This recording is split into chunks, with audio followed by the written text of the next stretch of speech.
2வது அதிகாரம் 24ஆம் வசனம். ஆகையால் ஆதி முதல் நீங்கள் கேள்விப்பட்டது உங்களில் நிலைத்திருக்க கடவுது.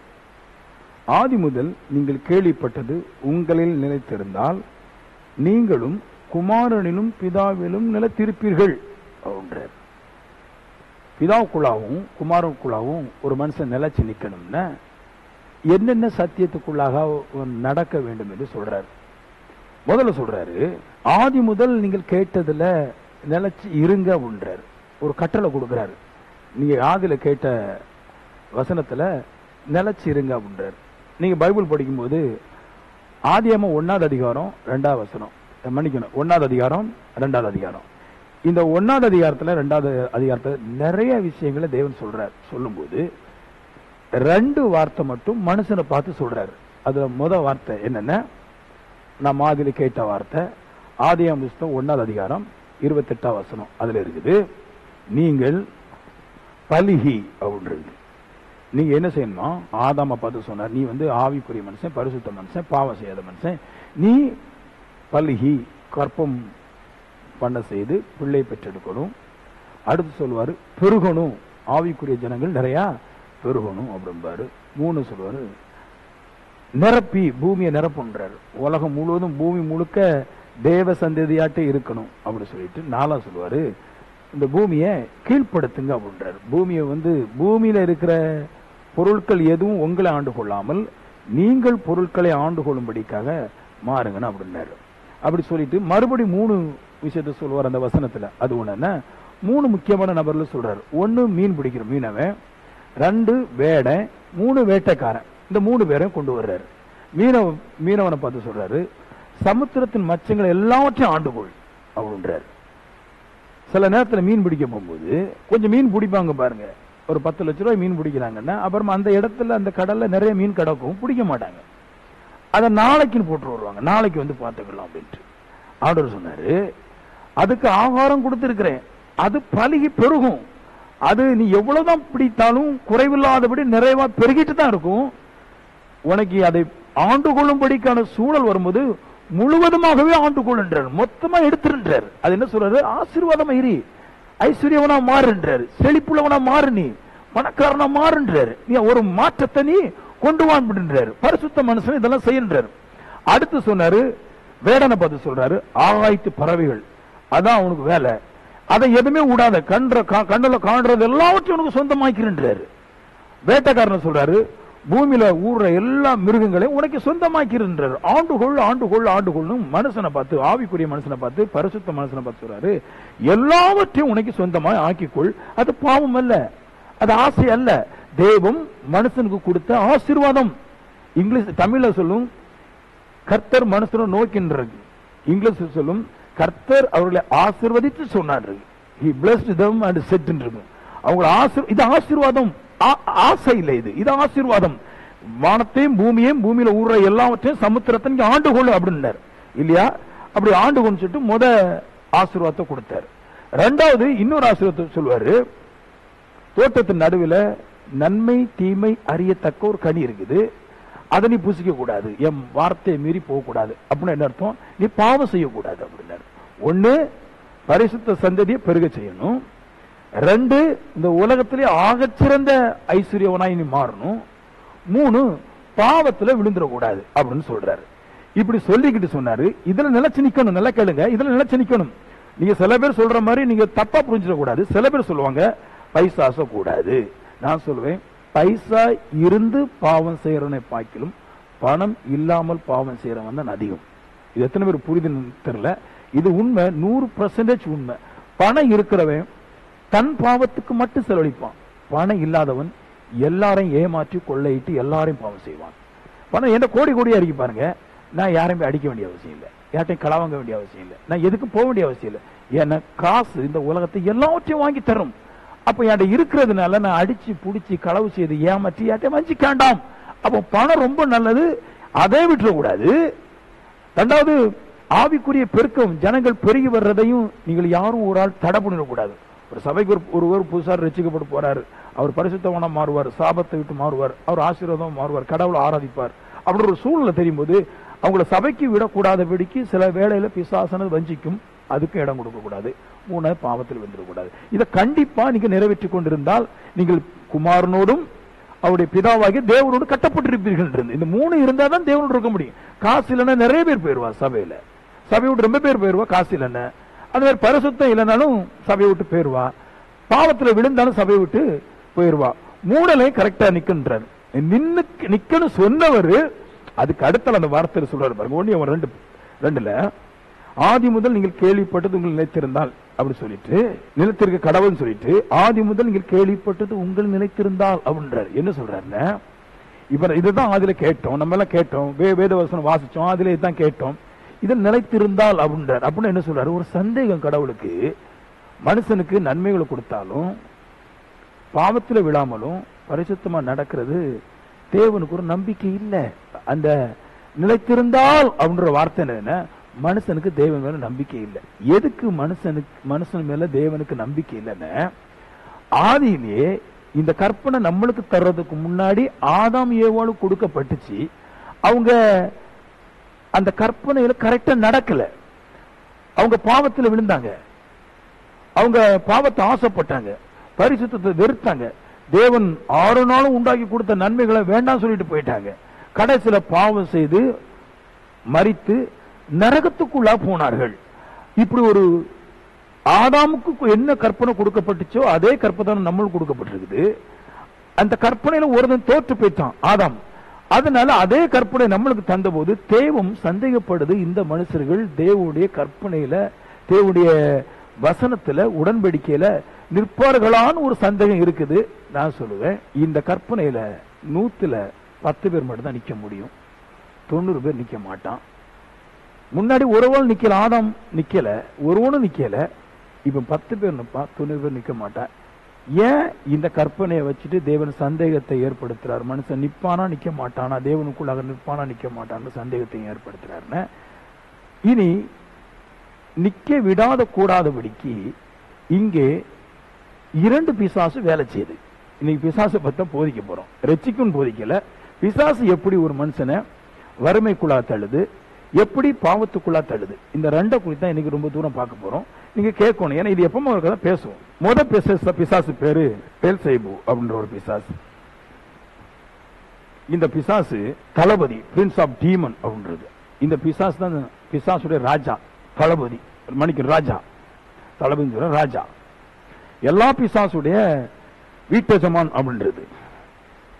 இவன் மனுஷனை நன்மைகளை ஆண்டு கொள்ளக்கூடாதபடிக்கு சரீரத்தில் முடக்கத்தை ஏற்படுத்தி விடுகிறான். இந்த பிசாசுடைய பெரிய வேலை, பெரிய பெரிய திட்டம் என்னதுன்னா, மனுஷனுக்கு உள்புறமும் சரி, குடல், கிட்னி, ஹார்ட், இந்த உள்பக்கம் சரி, வெளிப்பக்கமா இருக்கிற இந்த கண், கால், மூக்கு, இவைகளா இருக்கிற செவ், காது, இவைகள் எல்லாவற்றையும் முடமாக்கி விட்டு விடுன்றாரு. நல்லா இருந்ததான் ஓடுவானே, அதனால உள்ளுக்குள்ள பிரச்சனை உண்டு பண்ணிடுறாரு. என்னென்ன பிரச்சனை உண்டு பண்ணுதான்? ஊமையாக்குது, குருடு தருது, செவிடாக்குது, கை காலில் முடத்தை உண்டு பண்ணுது, பலவிதமான நோய்களை உண்டாக்குது, குஷ்டம் உண்டாகுது, இப்படி பல பிரச்சனைகளை உண்டாக்கிறது. எப்படி உண்டாக்குது சொல்றாரு எபேசியர் 4:27-31 வரைக்கும். மனுஷன் எப்படி குருடன் ஆகிறான், மனுஷன் எப்படி செவிடன் ஆகிறான், மனுஷன் எப்படி முடமாகிறான், பிசாசு தான் செய்துன்றாரு. அதுக்கு சொல்றாரு, பிசாசுக்கு இடம் கூடாதிருங்கள் அப்படி சொல்லிட்டு சொல்றாரு. திருட்டு, கெட்ட வார்த்தை, கசப்பு, கோபம், தூசணம், மூர்க்கம், இப்படி ஒரு குணம் இருக்கின்றார். இந்த குணத்தை பிசாசு எனக்கு உள்ளாக கொண்டு வச்சிருது. நான் இப்ப என்ன செய்யறேன், மனுஷனோட கூட சண்டை போடுறேன். என் கோபத்தினால, மூர்க்கத்தினால இருந்து மனுஷனோட சண்டை போடுறேன். இல்லைன்னா ஒரு யுத்தத்துக்கு போறேன்.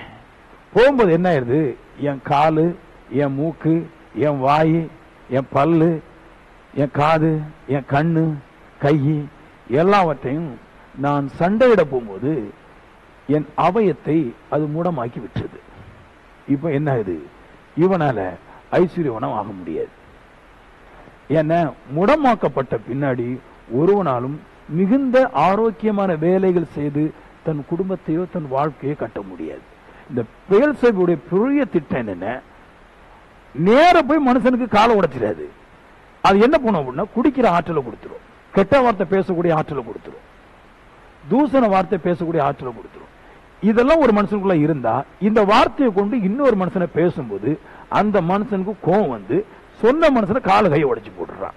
இது வெளிப்புறத்துல பேல்சேபுங்கிற பிசாசுடைய அதிபதி மனுஷனை முடமாக்கி விட்டுறான். நல்லா கவனிக்கணும். நீங்கள் முன்னேறுவதற்கு காரணம் இல்லாமல் இருப்பதற்கு முக்கிய காரணம் உங்க சரீர அவயங்கள் பலகீனமா இருந்தால் உங்களால சாதிக்க முடியாது. அதனால அது என்ன செய்யுது, சரீர அவயத்தை ஒடுக்குகிறது. நல்லா கேட்கணும். எப்பவுமே ஒரு ஆவிக்குரிய மனுஷன் சரீரத்தை நல்ல பாதுகாப்பு வைத்துக் கொள்ள வேண்டும். எல்லா மனுஷனும் 50 வயசுல செத்துட்டான, நாம் 150 வயசுல சாகணும். ஏன்னா இந்த சரீரத்தை வைத்துதான் நாம் வெற்றி பெற முடியும். ஆத்மா வச்சு வெற்றி பெற முடியாது, சரீரத்தை வச்சுதான் வெற்றி பெற முடியும். சரீரம் அவ்வளவு கட்டுக்கோப்பாய் நாம் கவனிக்கப்பட வேண்டிய ஒண்ணு. பிசாசு, இந்த பெயல்சேபுங்கிற பிசாசு உங்க சரீரத்தை தான் அடிக்கும், மனசு அல்ல. இது சரீரத்தை பாதிக்கக்கூடியது. சரி, வெளிப்புறத்தை வந்து அது முடமாக்கிறது. கோபங்கள் மூர்க்கங்கள் நமக்குள்ள வர்றதுனால சண்டை போட்டு நாசமாயிடுறோம். உள்ள எப்படி போகுதுன்னா துர்க்குணம் அப்படின்னு ஒண்ணு இருக்குது. பைபிள் எபேசியர்ல சொல்லுது துர்க்குணம். அதுல என்னதுன்னா எல்லா விதமான மதுவையும் குடிக்கிறது. மது பழக்க வழக்கத்தை ஃபுல்லா மனுஷனுக்குள்ள பிசாசு ஏற்றி விட்டுருது. இப்ப என்ன ஆயிடுது, உள்ள போக போக உள்ள இருக்கிற கிட்னி, உள்ள இருக்கிற கண் பார்வை, உள்ள இருக்கிற குடல், உள்ள இருக்கிற ஹார்ட் எல்லாம் என்ன ஆயிருது, எரிஞ்சு போயிருது. இப்போ முடமாயிடுறான். அப்ப பெயல்சேபு வெளிப்புறத்தையும் முடமாக்குது, உள்புறத்தையும் முடமாக்குது. முடமாக்கும் போது தேவனுடைய கற்பனை சகலத்தை ஆண்டு கொள்ள வேண்டுங்கிற கற்பனை அவன் செய்ய முடியாமல் தவிச்சிடுறான். நான் சொல்லுவேன், உங்க சரீரத்தில் ஏற்படுகிற எல்லா வியாதிக்கும் பிசாசுடைய அதிபதியா இருக்கிற இந்த பெயல்சேபே காரணம். நல்லா புரிஞ்சுக்கணும். இது பெயல்சேபினால் உண்டாகுது. இன்னொரு பிசாசு இருக்குது. அது என்ன பண்ணுது, தேவனுடைய கட்டளையில நம் நடக்கக்கூடாதபடிக்கு, தேவனுடைய வசனத்துல நடக்கக்கூடாதபடிக்கு நம்முடைய புத்தியை அந்தகாரப்படுத்துகிறது என்றார். புத்தியை கெடுக்கிறது. புத்தியில பைத்தியக்காரன் ஆகிறான் பாரு. பாவத்துக்கு சந்தோஷப்படுவான் பிசாசு. புத்தியை கெடுத்துட்டுனா பாவத்துக்கு சந்தோஷப்படுவான், நல்லதுக்கு சந்தோஷப்பட மாட்டான் பாருங்க. நம்ம சபையில கூட சில பைக்கெல்லாம் இருப்பாங்க பாருங்க. தேவனை ஆராதிக்கிறதுக்கு இங்க வா, ஓய்வு நாள்லவா, இங்க ஆராதிக்கும் போது யாருக்கு அது பாவ சிந்தை வருதா? கிடையாது, வராது. இங்க ஆராதிக்கும் போது பாவ சிந்தை வராது. ஆனா உலகத்தில் இருக்கிற ஆராதனை நீங்க போய் பண்டிகைன்னு சொல்லி போனீங்கன்னா நீங்க பாவத்துக்காகவே சுத்துவீர்கள். இந்த பாவத்துக்காகவே சுத்துறாங்களே, இது என்ன ஆகி போச்சுன்னா புத்தியில பைத்தியம் இருக்குதுன்றாரு. பைத்தியக்காரன் தான் தன்னுடைய வாழ்க்கையை முன்னேற்றுவதற்கு பாதையில போகாமல் தன் வாழ்க்கையை கெடுத்துக் கொள்ளக்கூடிய பாவத்துல போவான். லேகியோன்கிற பிசாசு என்ன செய்தான், மனசுடைய புத்தியை கெடுத்துருதுன்றாரு. அவனுக்கு பைத்தியக்காரனாக்கி விட்டுருதுன்றாரு. அவன் சரியா முடி வெட்ட மாட்டான், நிறைய இடத்துல வருது. சரியான வஸ்திரம் தரிக்க மாட்டான். அவன் எப்பொழுதுமே மது விக்கிற இடத்துல இருப்பான். நான் சொல்லல, பைபிள் சொல்லுது. கல்லறையில் இருப்பான், மலைகளில் தங்குவான், கூக்கோர்ல இடுவான். சில பேர் நீங்க பாத்தீங்களா, வீட்டுல ஒரு பிள்ளைங்களை போய் அப்பாவோ அம்மாவோ பேச முடியாது, இன்னைக்கு கொஞ்சம் வேலை போடுறோம், என்ன உங்களுக்கு என்ன அப்படின்னு கத்துவான் பாருங்க. அப்பவே புரிஞ்சு விடணும், புத்தி மழுங்கிட்டு. புத்தி மழுங்குற மனுஷன் தான் தாயின் தகப்பனையும் முரண்பாடாக பேசுவான். நல்லா கோவப்படுவாங்க. ஒரு வீட்டுக்கு இப்ப கூட போயிருந்த பாருங்க, அந்த அம்மா சொல்லுது, முன்னாடி எல்லாம் இந்த பொண்ணு நல்லா கேட்டுதான் இருந்துச்சு, இப்ப என்ன சொன்னாலும் எரிஞ்சு எரிஞ்சு விடுறா அப்படின்றது. நான் அந்த பொண்ணுகிட்ட கேட்டேன், ஏன் மணி எரிஞ்சு எரிஞ்சு விடுற? ஒண்ணு இல்ல பாஸ்டர், நான் தான் அந்த பைபிளை படிச்சிருக்கிறேன், லேகியன் உள்ள வந்தாச்சுன்னா எரிஞ்சு எரிஞ்சு விழும். ஏன் எரிஞ்சு எரிஞ்சு விழுதுன்னு சொல்றேன் நான். புத்தி அந்தகாரப்பட்டுட்டு, புத்தி கெட்டுட்டு, லேகியன் பிசாசு உள்ளுக்குள்ள போய் மனச கெடுத்து வச்சுட்டுன்றேன் இல்லையா? அது மட்டும் இல்ல, பலவிதமான பாவங்கள் எல்லாம் அது செய்யறது. யாரையும் கண்ணுல காண விடாது, யாரையும் துரத்தி பிடிக்கும், யாரு கூட சண்டை போட போகும். இதெல்லாம் புத்தி கட்டவன் தான் செய்யறான் பாருங்க, புத்தி இல்லாதவன் தான் செய்யறானா இல்லையா? அது மட்டும் இல்ல, அது சொல்லுது இந்த லேகியன் பிசாசு சொல்றாரு. எபேசியர் 4:17-18 சொல்றாரு. நல்ல அற்புத விதமா இருக்கும். வீணான சிந்தைய இருதயத்துக்குள்ள கொண்டு போட்டிருந்தார், புத்தியில அந்தகாரப்பட்டுன்றாரு, வேறுபாடான சிந்தைய மூளைக்கு கொடுத்துன்றாரு. இப்ப என்ன செய்தான் அந்த மனுஷன், சகல விதமான அசுத்தங்களையும் ஆவலோடு கூட நடப்பிக்கும்படிக்கான இருதயம் வந்துட்டுன்றாரு. இப்போ புத்தி உள்ள வேலை செய்யலன்னா நல்லா கேளுங்க, சபையில வந்தா கை தட்ட மாட்டான். புத்தி மழுங்குற மனுஷன் சபையில வந்தா பாட மாட்டான். அவன் எண்ணம் புள்ள இங்கே இருந்தாலும் வேற ஏதோ ஒரு இடத்துல அவன் மைண்ட் போயிட்டே இருக்கு. ஏன்னா பிசாசு உள்ள போய் மனசை கன்வெர்ட் பண்ணி வச்சுட்டு அவன் இங்க வந்து ஆவிக்குரிய மனுஷன் என்ன செய்யறான், இங்க வந்து எப்படியாவது பரிசுத்தமாகணும், இனி பாவம் செய்யக்கூடாது, அம்மாவுக்கு நிறைய சம்பாதிச்சு கொடுக்கணும், என் கடையை நல்லா பார்க்கணும், என் படிப்பை நல்லா உயர்த்தணும், என் மனைவிக்கு நிறைய சம்பாதிச்சு கொடுக்கணும், நான் பாவத்திலே விழுந்துடக்கூடாது, குடிக்கிற ஜனங்கள் இருக்கிற இடத்துல போயிடக்கூடாது, படம் பார்க்க கூட்டத்தார் உடனே சேர்ந்துடக்கூடாதுன்னு இருதயம் துடிக்கும். ஆனா புத்தியில அந்தகாரப்பட்டவனுக்கு சபைக்குள்ள என்னதான் நம்ம வந்திருந்தாலும் நம்ம மனசு முழுக்க வெளியே இருந்துட்டே இருக்கு பாருங்க. ஏன் அப்படி சொல்றாரு? சகல விதமான அசுத்தங்களை செய்யும்படிக்காக இருதயம் அவளோடு கூட இருக்குதான், வாஞ்சிக்குதான்.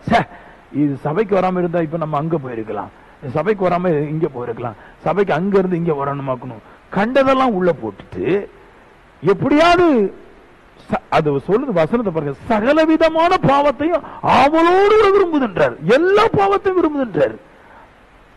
அப்படி சொல்லிட்டு கீழே சொல்லுவார் பாருங்க, அப்படி சொல்லிக்கிட்டு சொல்லுவாரு, சகல விதமான பாவத்தையும் ஆவலோடு கூட இருதயம் விரும்பிட்டு காம விவாகரங்களுக்கு தேவன் ஒப்பு கொடுத்திருக்காரு. முக்கியமா இதுதான் உலகத்தாருடைய மைண்ட். என்னது, வாலிய பிள்ளையா இருந்தாலும் திருமணம் கட்டினவங்களா இருந்தாலும் வாலிய பிள்ளைகளா இருந்தா இப்ப வீட்டுல இருந்தா போன் அடிச்சிருக்கலாம், நம்ம அழுகு அம்மா வீட்டுல இல்ல, இப்படி பேசும் பாருங்க. அப்படிப்பட்டவங்க உள்ள வந்து தட்ட மாட்டாங்க, நல்லா ஆர்ப்பரிக்க மாட்டாங்க தேவனை. அந்த சிந்தை, மூடமான சிந்தை, மோசமான சிந்தை உள்ளுக்குள்ள போய் தேவனிடத்துல கழி கூறுறத பார்க்கலும் அந்த தேவனுடைய கட்டளையில நடப்பதற்கு தன் இருதயத்தை கொடுக்காமல் தன் இருதயம் தன் ஆத்துமாவை மழுக்கின, தன் ஆத்துமாவை பாவத்துக்குள்ளாக்கின அந்த மனுஷனோடு கூட ஐக்கியமாவதற்கு தேவ சமூகத்திலிருந்து சிந்தை எண்ணுகிறோம் என்றார். நம்ம இங்கதான் இருக்கிறோம் நிறைய பேரு, ஆனா மைண்ட் முழுக்க எங்க இருக்குது? அந்த பொண்ணோட லவ் பண்ணா நல்லா இருக்கும், இப்ப பேசிட்டு இருந்தா நல்லா இருக்கும், அப்படி இருந்தா நல்லா இருக்கும், இப்படி இருந்தா நல்லா இருக்கும், அப்படி இப்படி தோணிட்டே இருக்குதுன்றாரு. அப்ப லேகியன் வந்து என்ன பண்ணிருது, மனசை மலிக்கிறது, மனசை பாவத்துக்குள்ள கொண்டு போயிருது, மனசை கேடு உண்டாக்கிறது. உண்டாக்கணும் உடனே இப்ப என்ன ஆயிட்டான், இவன் தேவ கட்டளைகளுக்கு நிற்க மாட்டான். அதாவது தேவன் சொன்னாரு, லேகியன் பிசாஸ் என்ன செய்யுதுன்னா மனசை பாவத்துக்குள்ள கொண்டு போட்டு தேவ கற்பனையில பாவம் செய்யக்கூடாது என்பதற்கு என்கிற கற்பனை விட்டு நம்ம விலக்கி பாவம் செய்வதற்காகவே நம்மளை வாழ வச்சிருக்கிறார். அவன் ரெண்டு பிசாசு வேலை செய்யுது. ஒன்னு, சரீரத்தை முடக்கி ஐஸ்வர்யவனாய் செழிப்புள்ளவனாய் மாற்றக்கூடாது, இப்படி செய்கிறது. லேகியன் பிசாசு மூளையை மழுக்கி பாவத்தில் விழும்படிக்காய் சேருது. அதனால இப்படி ரெண்டு பிசாசு இருந்து எல்லா மனுஷனையும், ஒரே மனுஷனுக்குள்ளாக மனசையும் சரீரத்தையும் பிசாசு, ரெண்டு பிசாசும் பிடித்து முடக்கி தேவ கட்டளையில நிற்க கூடாதபடி செய்து விடுகின்றாரு. அப்போ நல்லா கேட்கணும், செய்து விடு. அதனாலதான் அவர் சொல்றாரு, ஆதி முதல் நீங்கள் கேட்டதில் நிலைத்திருந்தால் அப்படி சந்தேகத்தை சொல்றாருன்னா, இப்ப நான் சொன்ன மாதிரி இத்தனைக்கும் ஆதாமும் ஏவாளுக்கு நடந்தது. இப்போ அதே பிசாசு பெல்சேபும் லேகியோனும் நம்மளையும் சுற்றி வேலை செய்து, அதோட வல்லமைகள் நம்மளையும் சுற்றி வேலை செய்து, இப்படி அவருடைய கட்டுப்பாட்டுக்குள்ளாக போகிற யாவரும் தேவனுடைய நன்மைகளை காண்பதும் தேவனுடைய கட்டளையில நடப்பதும் சாத்தியமில்லாதவைகளா இருக்கிறது என்றார். கொஞ்சம் கொடூரமா தான் இருக்குது. வீட்டுல பிள்ளைங்கெல்லாம் சொல்லும் பாருங்க, எங்கேயா போகும்போது நான் என்ன தப்பு பண்ண போறேன், நீங்க தப்பு பண்ண போண்டாம், உங்களை தப்புக்குள்ளாக தள்ளக்கூடிய ஆற்றலும் வல்லமையும் இந்த உலகத்தை ஆளுகிற பிசாசாகிய பெயல்சேபுக்கும் உங்களை பாவத்துக்குள்ளாக கடத்துற லேகியோனுக்கும் ஆற்றல் இருக்குது. அதோட மிகுந்த ஆற்றல் ஒன்று சொல்றேன் நான். அது எப்படிப்பட்ட தந்திரம் உள்ளது பாருங்க. பாவமே செய்யக்கூடாத, பாவம் எண்ணம் இல்லாத ஆதாமை ஏவாளுக்குள்ள உட்பிரவேசித்து பாவம் செய்ய வைத்தது. நம்ம பாவத்துக்காகவே அலைந்து திரிகிற மனுஷனை எவ்வளவு அதிகமா இது பாவத்துக்குள்ள கொண்டு போகும். நான் சொல்லுவேன், பாவத்துக்குள்ளாக நீங்கள் விழாமல் இருந்தாலே இந்த உலகத்தை நீங்கள் ஜெயிக்க முடியும். என்னைய ஒரு ஃபாதர் கேட்டாரு, நீங்க எதுக்கு ஆவிக்குரிய சபைக்கு போறீங்க? நான் நேர சொன்னேன், உங்க சபையில பெண்களையும் ஆண்களையும் ஆட விடுறீங்க. 16 வயசுல இருந்து இது கூட பரவாயில்ல பாருங்க, இன்னொரு ஆட்டம் இருக்குது. எனக்கு கேசம் தர என் ஊருக்கும் கிழக்கு சைடில் உள்ள ஊர்ல அங்க ஒரு குருசைடு இருக்குது. அங்க வந்து கணவன் மனைவிகள் ஆட விடுவாங்க, கிழவன்மார்களும் ஆடுறான். ஹலோ தெரியுது உங்களுக்கு நான் சொன்னது? கிழவன்மார்களும் அவங்க மனைவியோடு கூட கொஞ்சம் ஆட தெரிஞ்சுன்னு ஆடுறாங்க.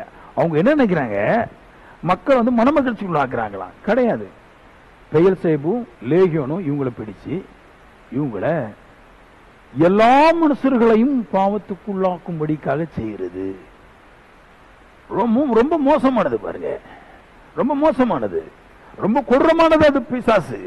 இப்படி இருக்கும்போது அவர் சொல்றாரு சாத்தியம் இல்லாத ஒரு விஷயம். அப்படி சொல்லிட்டு தான் சொல்றாரு if you does it if you remain it அப்படின்லாம், இதுல நீங்க நிலைத்திருந்தால் நீங்கள் குமாரனுக்கும் பிதாவுக்கும் பிள்ளைகளா இருப்பீர்கள் அப்படின்னு அர்த்தம்.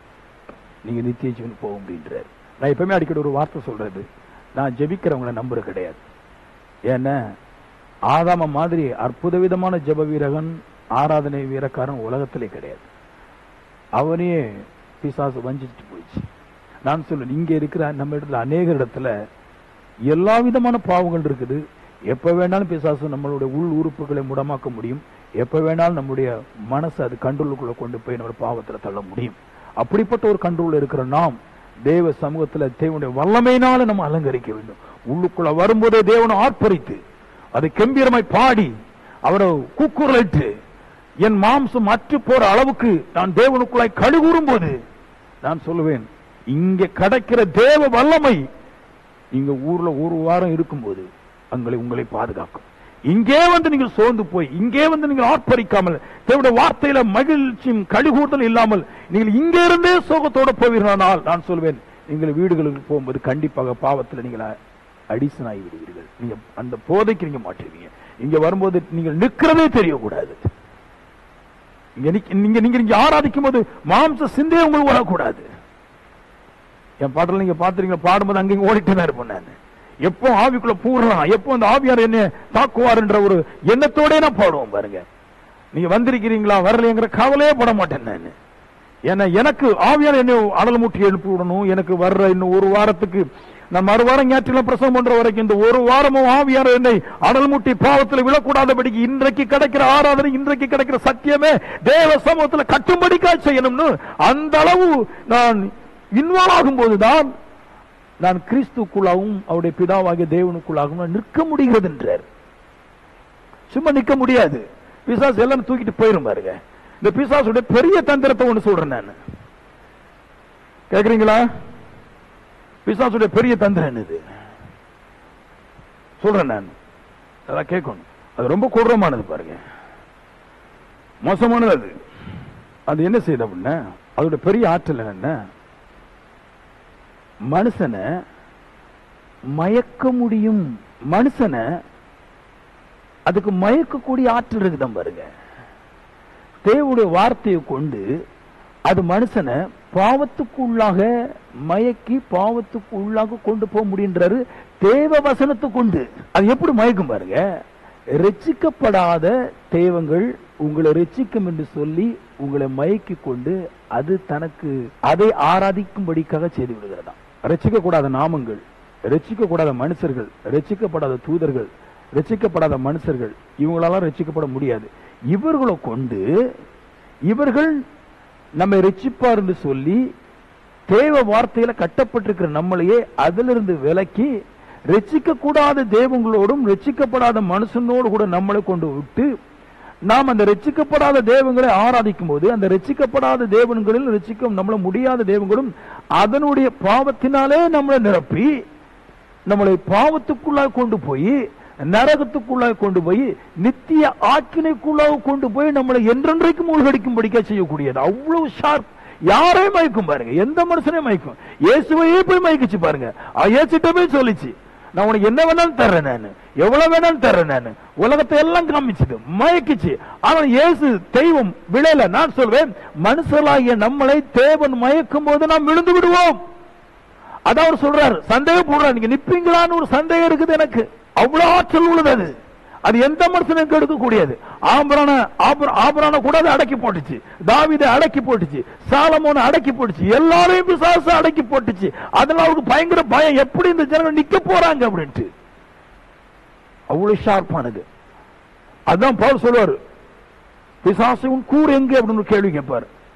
சவுல்ட்ட அவருடைய கூறு இல்ல, நம்மகிட்ட பிசாசுடைய கூறு இருக்குது. நம்மளை எப்படியாவது அது நம்மளை நன்மைகளை பெற்றுக் கொள்ளக்கூடாதபடிக்கு நரக பாதாளத்துக்கு கொண்டு போகக்கூடிய ஆற்றல் உள்ளவைகளா இருக்கிறது. ஆராதனைய ஈஸியா விட்டுற முடியாது. அது அவ்வளவு ஆற்றல் உள்ளது. உங்களுடைய அதோடைய பலம் பலகினம் தெரியும் பாருங்க. அதோடைய பலம் எவ்வளவு, அதோடைய பலகினம் எவ்வளவு, அது தெரிஞ்சாதான் நீங்க அதை ஜெயிக்க முடியும். எப்பவுமே ஒரு மனுஷன் கூட சண்டை போடுறோம் வைங்களா, நாம் ஒருவரோட சண்டை போடும்போது அவருடைய பலம் எது, அவருடைய பலகீனம் எது, இந்த ரெண்டை நீங்க தெரிஞ்சிட்டீங்கன்னா தான் அதை நீங்கள் ஜெயிக்க முடியும். நான் நினைக்கிறேன் நிறைய பேர் சபைக்கு வர்றது நன்மைகளுக்காக மட்டுமே ஏதோ வருகிறார்கள் நினைக்கிறேன். நான் போனா பாசத்துக்கு சொல்லுவாரு, நடக்கதான் செய்யுது, அப்படி இப்படி கொஞ்சம் நடக்கதான் செய்யும், போலாம் அப்படின்னு தான் வருவாங்க நான் நினைக்கிறேன். ஏன் அப்படின்னா உண்மையிலே தேவனை தேடி வர்ற ஒரு மனுஷன், உண்மையிலே தன் உள்ளத்துல நான் இனி பாவம் செய்யக்கூடாது, தேவனுக்காகவும் என்னுடைய குடும்பத்திற்காக வாழணும் ஆசைப்படுற மனுஷன் தேவ சமூகத்துல கண்டிப்பா அவன் ஆர்ப்பரிப்பான், அவன் அகமகிழ்வான், அந்த நேரங்களை தனக்கு லாபமாக்கி கொள்வான். இப்படி ஒரு நேரம் எனக்கு கிடைக்காது என்பதை உணர்ந்து தேவனுக்குள்ளாக மிகுந்த ஆவலோடு கூட அவன் களி கூறுகிறான். நான் சொல்லுவேன், ஒரு விஷயத்தை நல்லா புரிஞ்சுக்கிடுங்க, நீங்க ஒரு காலமும் மறுபடி எல்லா காரியத்திலும் சொல்லுவேன், நீங்கள் ஜெபம் பண்ணி ஒரு காலம் நீங்க பரிசுத்தவனா நீங்க மாறவே முடியாது. ஜெபத்துக்கும் பரிசுத்துக்கும் சம்பந்தமே கிடையாது. பரிசுத்தம் உங்க தேவைகளை, மாம்ச தேவைகளை வாங்கி கொள்ளலாம், கற்பனைக்கு தான் சம்பந்தம்.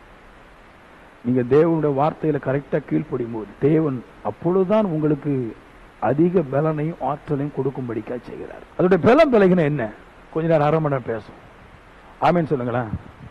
பிசாசுடைய பலம் என்ன சொல்றேன் நான். இங்க இவ்வளவு பேர் இருக்கிறோம், முதல்ல பலத்தை பத்தி சொல்றேன். எத்தனை பேர் இருக்கும், இவ்வளவு நாள் நம்ம பாடு இருக்கிறோம், 4 வருஷம் வந்திருக்கிறோம், 5 வருஷம் வந்திருக்கிறோம், என்னோட கூட இருந்திருக்கிறீங்க. இந்த சபையில பாடுற பாட்டு எத்தனை பேருக்கு ஒரு 10 பாடல் இருதயத்தில் இருக்கும்? கை வைத்து பார்ப்போம்.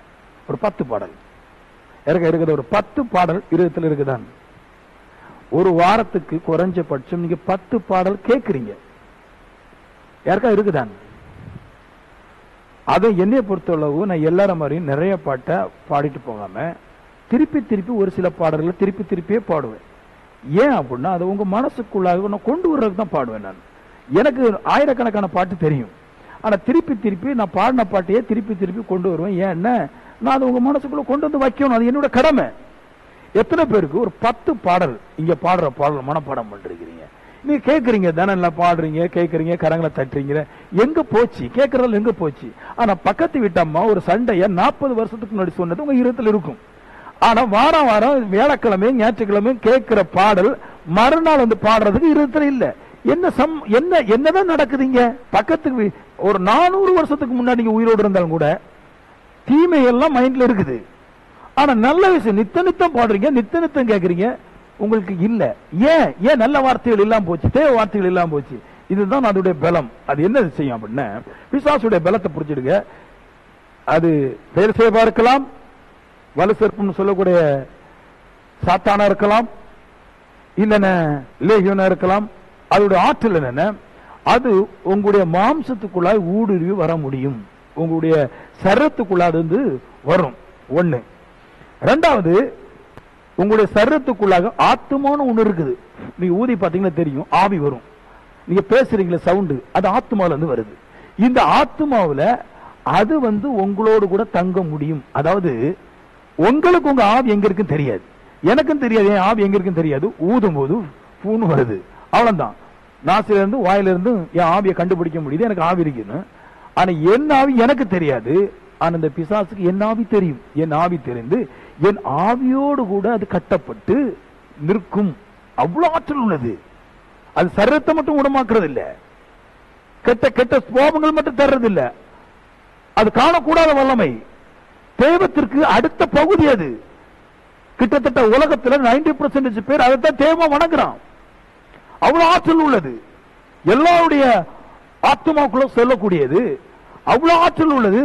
அது என்ன செய்தான், ஃபர்ஸ்ட் மனுஷனுடைய ஹார்ட்ல இருக்கிற வேத வசனத்தை, தேவனுடைய வார்த்தையை பிடுங்கி போட்டுருதுன்றார். ஹலோ, பரிசுத்தமான வித்துக்களை இங்க கேட்கறீங்க பாருங்க, சத்தியம் தேவனுடைய வசனம். இது நீங்க கேட்கறீங்க, வாரம் கேட்கறீங்க, வாரம் பாடுறீங்க. ஆனா ஒரு பிரசங்கம் கூட உங்களுடைய இருதயத்தில் இருக்காது. ஒரு பாட்டு 2 பாட்டு என்ன நல்ல ஜாலியா இருந்தா அது உங்களுக்கு இருதயத்தில் இருக்கும். மத்த பாட்டு மத்த பிரசங்கம் எங்க போச்சு? நல்லா தானே கேட்கறீங்க. நான் உங்களை பார்க்கும்போது என்னை பார்த்த மாதிரியே இருக்கும், சத்தியத்துல கேட்ட மாதிரியே இருக்குது, எங்க போச்சு? நான் சொல்லுவேன், அப்படியானால் உங்களுக்குள்ளாக பிசாசுடைய ஆவி உங்க ஆத்மாவோடு கூட இருந்து இங்கே இருந்து உங்களுடைய இருதயத்துக்கு விதைக்கப்படுற பாடல், இங்க இருந்து விதைக்கப்படுற உபதேசம், இங்க இருந்து விதைக்கப்படுற வசனங்கள் எல்லாவற்றையும் அது களவு செய்து விடுகின்றார். இதுதான் மார்க் 4 சொல்றாரு. விதைக்கிறவன் வசனத்தை விதைக்கிறான். ஏன் வேலை வசனத்தை விதைக்கிறது? எதுக்கு வசனத்தை விதைக்கிறேன்? நீங்கள் 30%, 60%, 100% பலனடைவதற்கு. நான் வசனத்தை, பரிசுத்த வசனத்தை விதைக்க பிசாசனது என்ன செய்து உங்களுக்குள்ளாக பல கவலைகள், பல போராட்டங்கள், பல பிரச்சனைகள், பல பாடுகள், பல ஆசைகள் எல்லாவற்றையும் உள்ள தந்து உள்ள இருக்கிற வசனத்தை அது முற்றிலுமாக இருதயத்தை விட்டு பிடுங்கி வெளியே போட்டுருது. இப்ப என்ன ஆயிடும்? எவ்வளவு பெரிய ஆற்றல் பாருங்க. அதுக்கு பிசாச மாதிரி ஆற்றல் உலகத்துல கிடையாது. ஆனா கெட்ட வசனங்கள் அப்படியே உள்ள இருக்குது. ஹலோ, நீங்க ஒரு ஆள் கூட சண்டை போட்டீங்கன்னா, புதுசாட்டு ஒரு மனுஷனோட சண்டை போட்டீங்கன்னா, அவரோட கூட 30 வருஷத்துக்கு முன்னாடி சண்டை போட்டதால நிலவுல வந்துடும். பிசாசு சொல்லிட்டே இருக்கு, அன்னைக்கு சண்டைக்கு வந்தான் பாரு இவன் தான், அன்னைக்கு இப்படி பண்ணான் பாரு இவன் தான். ஆனா போன இன்னைக்குதான் ஒரு பாட்டு பாடுறேன், கிறிஸ்துவுக்குள் என் ஜீவன். நான் 10 வாரம் பாடினாலும் உங்களுக்கு இந்த பாட்டு மனசில் நிக்கல. ஏன் நிக்கல? அதான் சொல்ற, பிசாசானது உங்களுக்குள்ள இருந்துட்டு இந்த ஜீவ வசனத்தை எடுத்து போட்டுது. ஏன் எடுத்து போடுது? முக்கியமான காரணம், வசனத்தை எடுத்து போட்டா நீங்கள் பலனற்று போய்விடுவீர்கள். இப்போ தேவ வசனம் எனக்கு நிறைய இருக்கு, வைங்களா இருக்குது. ஒரு சொல்றார், ஃபாரின்ல காய்ச்சின ஸ்காட்சை கொண்டு வந்திருக்கிற மாப்பிள்ளை சொல்லும் போது இருதயம் உள்ளுக்குள்ள அப்படியே ஐஸ் கட்டி மாதிரி வரும். ஸ்காட்சா, ஃபாரின் சரக்கா? அவர் சொல்லுவார் பாருங்க, நம்ம நாட்டு விலைக்கு 8000 ரூபாய் இருக்கும். 8000 ரூபாயா? உடனே மைண்ட் மலிஞ்சிரும். ஏன் அவருக்குடைய இருதயத்துல பரிசுத்த வசனம் இல்ல. அது பரிசுத்த வசனம் உள்ள இருந்தா அதை எதிர்க்கும். இந்த வசனத்துக்கு ஜீவன் இருக்குது. ஏன் வசனத்துக்கு ஜீவன் இருக்குது? அதனாலதான் பள்ளிக்கூடங்கள்ல நம்மள வசனத்தை படிக்க சொல்றாங்க. புஸ்தகம் என்னது? ஒரு வசனம். இந்த வார்த்தையை படி, இந்த கேள்விக்கு விடையப்படி, அதை படி, இதை படி சொல்றாங்கன்னா அது உங்களுக்கு ஜீவன். அப்படி போல அது இந்த உலகத்திற்கு கொடுக்கப்பட்ட வசனத்தை போல, அது வறுமையை காப்பாற்றி வறுமையை நீக்குவதற்கு கொடுக்கப்பட்ட வசனத்தை போல, என் இருதயத்தை காப்பாற்றுவதற்கு பரிசுத்த வசனமாகிய இயேசு கிறிஸ்துவின் வசனம் இருக்குது. இது என் இருதயத்துக்கு வைக்கும் போது, அது இருக்கும்போது, ஒருவர் என்னை மது குடிக்க கூப்பிடும் போது, ஒருவர் என்னை தவறான காரியத்தை கூப்பிடும் போது என் இருதயம் போகாது. ஏன்னா இந்த வசனம் எனக்குள்ள இருந்து என் ஆத்மாவோட கட்டப்பட்டு என் ஆத்மாவோட வேலை செய்கிறது. ஆமென் சொல்லுங்களேன். அப்படிப்பட்ட வசனத்தை, உலகத்தையே ஜெயிக்கக்கூடிய வசனத்தை, பரிசுத்தமான வாழக்கூடிய வசனத்தை இந்த பிசாசுக்கு நீங்க கொஞ்சம் இடம் கொடுக்கும் போது அது ஹார்ட்ல வந்து ஆத்மாவில் இருந்து அந்த வசனத்தை எல்லாவற்றையும் ஒவ்வொன்றாக பிடுங்கி அது வெளியே போட்டு விடுகிறது. அதனுடைய பலமே உங்களுடைய இருதயத்துக்குள்ளாக ஆத்மாவில் அந்த தேவ வசனம் இருக்கக்கூடாதபடிக்கு செய்கிறது. இதனால தான் பிசாசு மனுஷனுடைய இருதயத்துக்குள்ளாக ஆத்மாவுக்குள்ளாக வசனம் இருக்கக்கூடாது என்பதற்காகத்தான் உலகத்துல 199 பேருக்கு பைபிள் பிடிக்காது.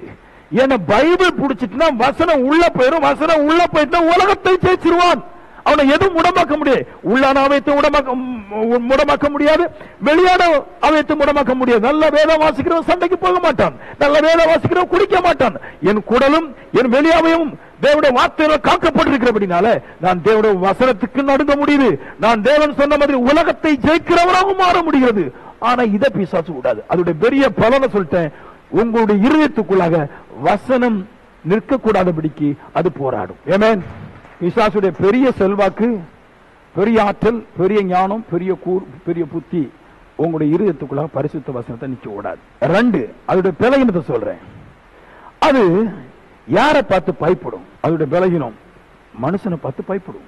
அதை எதிர்க்கிற மனுஷனை பார்த்து பயப்படும். பிசாசு தான் என் ஆத்மாக்குள்ள வர முடியும், என் ஆத்மாக்குள்ள இருந்து என்ன என் வசனத்தை எடுத்து போட முடியும், பொருளாதார சுபாவங்களை எனக்குள்ள தந்து என் அவயங்களையும் என் சரீர அவயங்களையும் முடமாக்க முடியும். அப்படிப்பட்ட ஆற்றல் உள்ளத ஒருவன் எதிர்க்கும் போது பிசாசு பயப்படுகிறது. அதான் அதோடைய பலகீனமே. பிசாசு என்னை குடிக்க பண்ற பிசாசு, என்ன ஊர் சுத்த பண்ற பிசாசு, என்ன கண்ட கடங்கடெல்லாம் டூர் போக சொல்லி அங்க போய் சைட் அடிக்க பண்ற பிசாசு, நான்சென்ஸ் அப்படின்னு எதிர்த்துட்டீங்களா, அப்புறமா அது உங்களுக்கு வேலை செய்யாதுன்றார். அது எதிர்க்கிறதுக்கு தான் போல வேணும். எதிர்க்கிறவனுக்குள்ள பிசாசு வேலை செய்யாது. எத்தனை பேர் அந்த ஆற்றல் வேணும்னு நினைக்கிறீங்க? நான் எதுக்கிற பிசாச, நான் பிசாசை எதுக்கும். நான் சொல்றேன், கணவனுக்கு உண்மையா வாழணும் அப்படின்ற மனைவிமார்கள் பிசாசை எதுக்கணும். மனைவிக்கு உண்மையா புருஷன் வாழன்றவன் பிசாசை எதுக்கணும். தேவனுக்கு உண்மையா வாழன்றவன் பிசாசை எதுக்கணும். தாய் தகப்பனுக்கு உண்மையா வாழன்றவன் பிசாசை எதுக்கணும். பிசாசை எதிர்த்தால் நீங்கள் உலகத்தை ஜெயிக்க முடியும். அது உங்களுக்கு பயப்படும். அதனுடைய பெரிய பலகீனம் பாருங்க, உலகத்தையே பாவத்துக்குள்ள தள்ள முடியும். ஆனா எதுக்கிறவனுக்கு அது பணின்றார். அதை எதிர்த்து பாருங்க, அதை அரட்டி பாருங்க. அதனால இயேசு எல்லா இடத்துலயுமே you devil come out of the boy. அவர் ஒரு அரட்டணும் அப்படியே வெளியே ஓடி வந்துருப்பாருங்க. ஏன்னா அரட்டுறதுக்கு ஆள் இல்ல, பிசாசை எதிர்க்கிறதுக்கு ஆள் இல்ல. பிசாசு கூட அசைஞ்சு போவதா ஆள் இருக்குது. அது பாவம் செய்ய கூப்பிடும் போது பாவத்துக்கு போயிடுறான். அதை எதிர்க்கக்கூடிய மனுஷனுக்கு பிசாசை அடங்குன்றார். பிசாசை எப்படி அடக்கிறது, எப்படி பிசாசை துரத்துறது, அதை எதிர்க்கணும். அது அப்படி நெஞ்ச நிமித்துக்கிட்டு இனி ஏண்ட உன்னுடைய வேலை நடக்காதுன்னு சொல்ற அளவுக்கு ஒரு வீரியம் ஒரு மனுஷனுக்கு உண்டாக வேண்டும். பிசாசு அப்படி நீங்க பண்ணும்போது பிசாசு உங்களுக்கு மடங்குதுன்றார். பிசாசை எதிர்க்கிறவனுக்கு பிசாசு மடங்குது. இந்த பிசாசை எதிர்க்கிறதுக்கு என்ன வேணும் அப்படின்னா 7 வல்லமைகள் வேணும், 7 அதிகாரம் வேணும். இந்த 7 அதிகாரம் இருக்கிறவன் தான் பிசாசை எதிர்க்க முடியுது. பிசாசும் இந்த மனுஷனும் ஒண்ணு செய்ய முடியாமல் இருக்குது. நிறைய சபையில போனீங்கன்னா ஒரு அதிகாரம் இருக்காது, பிசாசை போன்பா, அது போகாது. பிசாசை எங்க எதிர்க்கணும்? பிசாசனை பாவம் செய்ய கூப்பிடும் போது நான் பாவம் செய்ய வர மாட்டேன் என்று பிசாசை எதிர்க்கணும். பிசாசை எப்படி எதிர்ப்பீங்க? பிசாசு மனுஷ ரூபமா வரும், நண்பர் ரூபமா வரும், ஒருவேளை தகப்பன் ரூபம் வரும், ஒருவேளை தாய் ரூபமா வரும். எப்படி வேணாலும் கெட்ட காரியங்கள் தான் பிசாசு. அது எந்த மனுஷன் மூலமா உங்களுக்குள்ள வருதோ நான் வர மாட்டேன், நான் வரவே மாட்டேன் அப்படின்னு என்னைக்கு நீங்க சொல்றீங்களோ அன்னைக்கு பிசாசு உங்கள்கிட்ட ஓடிடும். உண்மையா சொல்றேன், நான் பைபிள் தான் சொல்லுது.